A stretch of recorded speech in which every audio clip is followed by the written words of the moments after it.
Hello, I'm Dr. P14, and it's good being back with you once again. We've been talking about the series on the Jezebel spirit, the Jezebel, how it compares to the narcissist of modern day. So it's helping you, I hope, to identify the narcissists in your life. They're all around, and there are good ones, there are bad ones. So let's try to understand a little more about them in helping us to manage our relationships better. We've been talking about the mind games, and in addressing the mind games of the Jezebel narcissist, there are quite a few to address. I have a short list that I've been using: gaslighting, love bombing, hoovering, ghosting, tantrums, passive aggressive, feigning ignorance, and we're in lying right now. And this is part 2 of lying. There's so much to talk about when you talk about lying.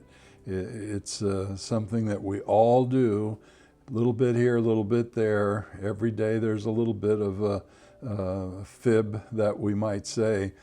But individuals who do it more often, there's a problem there. And certainly it becomes a habit that can turn into a compulsion or a forceful urge to continue doing it.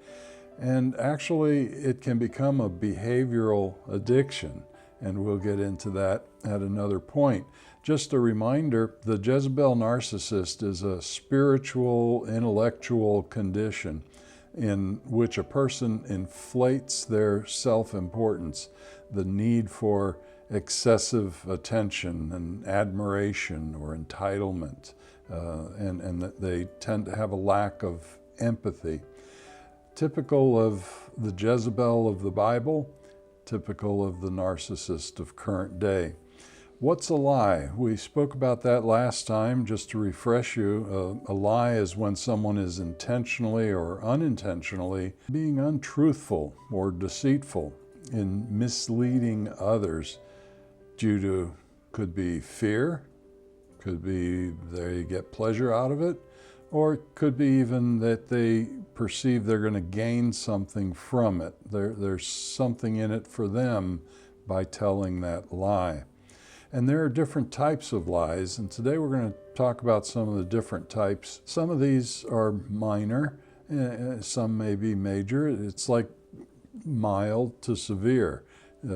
People might use one of these types of lies in a mild way, but they can exaggerate it and it becomes in a severe way. Certainly in this election time, we're seeing a lot of the fabrications going on in politics, in the run for the presidency and other seats in political office. So it's a good time to be talking about the narcissistic, the Jezebel and narcissistic lies. First one that's most common is an error. You know, we make mistakes. So a lie by mistake is considered an error. And that's when the person believes they're being truthful, but what they're saying isn't so true. You know, perhaps they heard it from someone else and they passed it along, not knowing that was a lie that they heard, and they passed it along. And I've done that a couple of times by mistake, where I get something on Facebook or Twitter and I think, oh, look at that, you know, and it seems true, and I might forget to verify it somehow, and I just pass it along to others. And then I get something that says, oh, that's not true, and blah, blah, blah. And then I go, oops, yeah, and you feel bad doing that when that happens. So we all do it at times. Try not to. Try harder to not pass along something that I don't have verified in some way. I don't want to make those errors. So if we don't want to make them, we try harder and we make fewer errors. Unfortunately for the Jezebel narcissists, they don't care about that. They don't mind making those errors because rarely do they make errors. They're very decisive. They're tactical in their lying. They lie with a purpose. And so an error generally is not so much an error as, this works for me, I'm going to use it, I don't care if it's true or not. That would be more like that Jezebel narcissist. Another type of lie is omission, leaving out relevant information. And we sometimes might say something and kind of leave out a little something that we don't want to say. You know, you might hear, oh, somebody broke their arm in last night's protest, and then you think, oh, well, you know, that was probably a violent one. They were rioting. Must have been terrible. Oh, that's awful. But they left out the part that they tripped going over the curb, just to make it sound worse than it is. That omission often is being excused by forgetfulness, and we might consider that a passive deception. So you see that a great deal in the news, where they'll omit something, and since it's considered minor, it's a passive omission, it's not so bad, right? Well, it can be real bad depending on what you have omitted, and very often very important things are omitted, especially when Jezebel narcissists are involved. Restructuring is another type of lie, where distorting circumstances through sarcasm or reframing events. Sarcasm can be joking, it can be dry, witty comments and so on. But what that does is it lightens the truth of whatever they're reporting on or whatever's being said. And by using sarcasm, it's taking away from the severity of whatever that comment might be or the truth might be. So, well, that wasn't so bad after all. That's restructuring, and it's a technique that's used in journalism and especially with those Jezebel narcissists that are tactical, they're purposeful in the way they go about those things. Denial is another common one, and denial can be, in that mild to severe range. It can get pretty severe, especially if there's something wrong with the individual, mental health issues or other issues going on, substance abuse of some type. Denial is in lying is refusing to acknowledge a truth despite being presented with the facts, the evidence, the reality of whatever it is. And so when that happens, and you know that this object is sitting there, but you don't want to admit it's there, then you start to believe, if you think enough about it, that it's not there. What object? And actually it changes your thinking to where you become delusional. So delusion there's a lot of different types of delusion, but basically it's believing a lie to be true, and eventually you believe the truth to be a lie. You've convinced yourself of it. And because it's convincing to you, and now you believe that lie to be a truth and the truth to be a lie, you are being very genuine in the way you present it, and others listen and see, and they think, wow, yeah, that sounds like he's being genuine about it. It sounds like he really means it. Well, probably does, because he's believing that lie to be true. He's in a state of delusion. We might call that sincere delusion, but delusion can be grandiose type of delusion, inflating yourself in some way, or what you believe in some way. Delusion can be a jealous delusion, a persecutory delusion, or a somatic, a physical type of believing something is happening when it's not really happening in your body or in someone else's body. And it can be a mixed delusion where you got mix of those different things in there. Denial is a form of delusion. In alcoholism, where they're talking about denial, that's actually a state of sincere delusion. I'm not an alcoholic. I don't have a problem with my drinking. While they're drinking, they're saying it. While they're intoxicated, they're saying it. While they've just had a car accident, they're saying it, because they're in denial. And AA would say 65% of recovery is coming out of denial. So that's coming out of that delusion and coming out of that lie that you're believing. If you can come out of that, you've already gone through 65% of the recovery. Minimization is another type of lie. Minimization is, what it sounds like: reducing the effects of a mistake, a fault, or a judgment call. It's not so bad after all. We all do that as parents. Sometimes when our kids are young, and they stub their toe, and we don't want them to get too upset about it right away. We want them to be able to handle it, and so we might say, "Oh, that's okay, it'll be all right," and go about our business. And meanwhile, they're in pain, and they're suffering, and they're thinking, "Well, you don't care, and you don't love me," and all that stuff. Well, we kind of do that once in a while, and then we might catch ourselves and say, I need to give attention there. I need to show that I do care. I need to demonstrate that, because you know what? That child becomes an adult, and they either do that themselves to others, or it affects them all the more when someone does that to them, and that harms relationship. It harms bonding in relationship.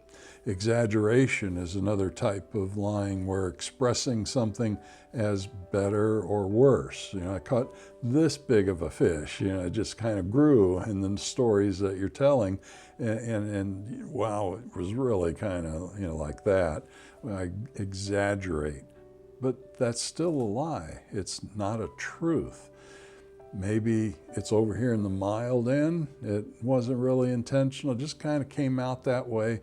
Extroverts are often blamed for saying it that way, because extroverts kind of, everything's kind of big, and they're very talkative, and it just kind of goes like that. And then they think about it, and, it wasn't that big after all. It was more like that, So that's what we want to do, catch ourselves when we do those things and bring it back to the truth, back to reality. Another type is fabrication, process of inventing a story. Now, fabrication is, that's one that can really get out of control when someone invents stories. And there's a type of fabrication where it's very, very exaggerated, where the story is not just a little story, it's a big story. And what happens with that type of fabrication, it's almost delusional in the sense that they really believe they're not going to get caught telling this big lie. And because they really believe they're not going to get caught telling this big lie, it becomes a pseudologia fantastica. That's the term, the psychological term for that big story that everyone knows is a lie. It's so easy to confirm it as a lie, and yet the person keeps saying that as if it's true. And eventually they get caught, or they're told to stop it, and so on.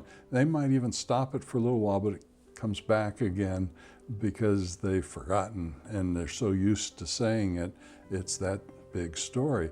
You've seen it in the news. There are some politicians that are frequently in the news that do that, and they've told those big stories, and oh my gosh, everyone's saying, or at least the ones who are looking at the facts, they're saying, well, how can they keep saying those lies like that? Well, when someone does that, it's not in control. It's also considered a morbid lying. Lying often seen as having mental illness, or even brain trauma or central nervous system abnormality can come from that. And that's comes out of the fabrication type of lie. I hope none of you are doing any of that. And if you are, I hope it's just a little bit, like most people, a little bit each day, you know, there's, whatever it might be. Catch yourself when you're doing it so you can work on not doing it tomorrow. Do your best to be as honest as you can, because the empowering truths of all this is that in Jesus Christ, the Messiah, I'm compelled to answer with a yes or a no, leaving no room for deception or fabrication. We have that role model. I have that role model as a Christian, following in the footsteps of Jesus, of honesty and integrity. He set the example. There's someone that I can look up to and say, well, if he did it, I can do better at it. And I try to model that to my children as they're growing up. And now they're adults, and hopefully they've taken that modeling and they're now modeling it to their children. That's what we need to do. We're getting to this time frame in our culture where, things are getting vague, very hazy. And personally, I believe when they took God out of the schools, you could see the dip. Couple of years later, you could see the dip in the graphs on crime and other things, divorce and so on, just started heading down. If you take out the role modeling, if you take out the standard, and there's no standard, people make their own standards. And that's our human nature. That's that sin nature that the Bible talks about that's within us. Let's find a better standard so we don't lie, so we don't fabricate, so we don't tell these big untruths, but we can be trusting of each other.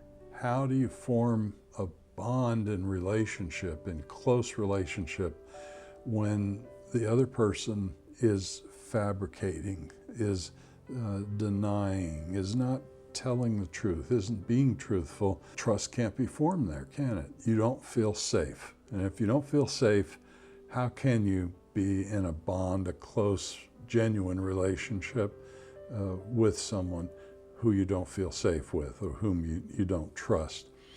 Well, in the scripture in Proverbs chapter 6, verse 16 to 19, and I might have even quoted this in the past, but it's such a good scripture regarding this fabricating and telling things that aren't true. It starts off by saying, these 6 things the Lord hates.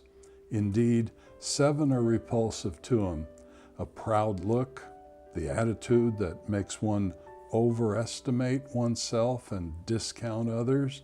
Sounds like very Jezebelian, very narcissistic, doesn't it?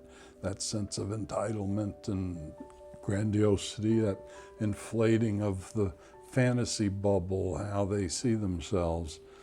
Goes on to say a lying tongue, and hands that shed innocent blood, a heart that creates wicked plans, feet that run swiftly to evil, a false witness who breathes out lies, even half-truths. Well, we saw that in the type of lie that we talked about earlier. When people are doing those half-truths, be careful, watch out, because you're not going to get the truth behind whatever it is they're saying unless you look into it. And one who spreads discord or rumors among brothers or sisters. That's in the scripture, thousands of years ago, letting us know God doesn't like that. I want to be on God's side. He's that good role model. He's that example. And I hope you want to be on God's side as well in helping you through this Jezebel narcissistic characteristic of lying. I hope you got something out of this today. I want to remind you that at New Horizons Institute of Counseling, we're for healing, peace, and harmony. If you got something from this video today, please press the like button, press the bell if you'd like to be notified when new programs come out. God bless. See you next time.